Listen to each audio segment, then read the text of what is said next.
Hello friend, આજે આપણે બનાવીશું લીલા ચણાનું શાક.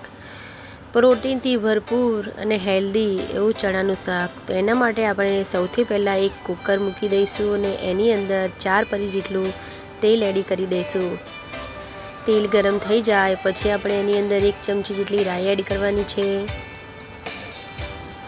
રાઈ ફૂટી જાય પછી આપણે એની અંદર 1 ચમચી જેટલું જીરું એડ કરવાનું છે.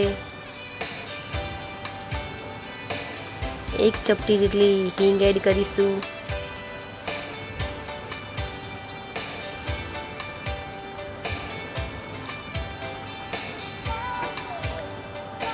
હવે આપણે એની અંદર 2 ચમચી જેટલી લસણની ચટણી એડ કરીને મિક્સ કરી લઈશું.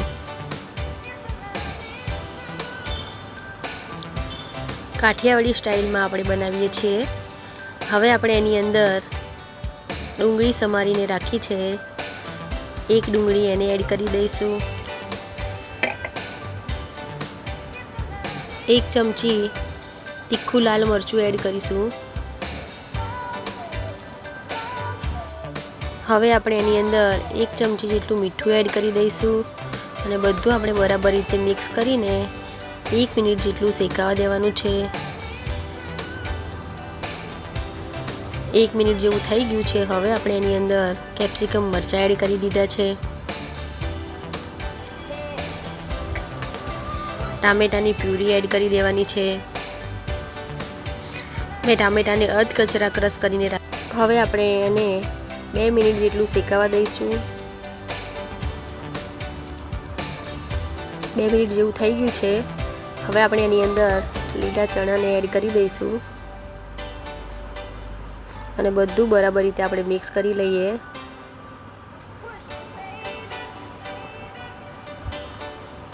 આને પણ આપણે 2 મિનિટ સુધી શેકાવા દેવાનું છે ધીમા તાપે.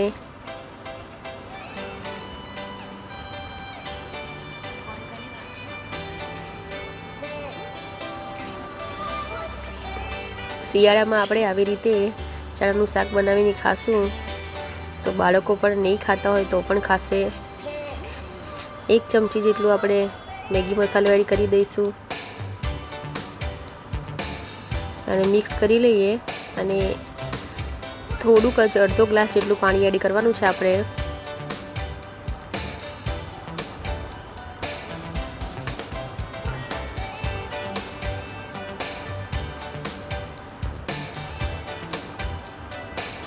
અને 2 મિનિટ જેવું શેકાવા દેવાનું છે.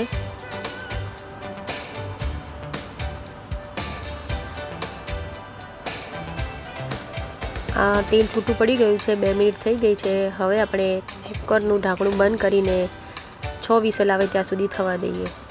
6 વિસલ થઈ ગઈ છે. તમે જોઈ શકો છો શાક આપણું એકદમ કમ્પ્લીટ રેડી થઈ ગયું છે. હવે આપણે પરોઠા બનાવી લઈએ. પરોઠા માટે મેં 1 રોટલીનો લુઓ લઈ લીધો છે. એને આવી રીતે વણીને ઉપર તેલ અને અટામણ લગાવીને ફરીથી ફોલ્ડ કરીને આવી રીતે પરોઠો બનાવી લીધો છે. પરોઠાને આપણે શેકી લઈએ.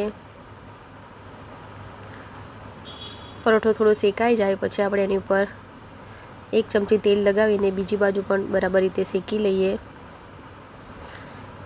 ચણાનું શાક રેડી છે. તમે પરોઠા સાથે રોટલા સાથે ખાઈ શકો છો.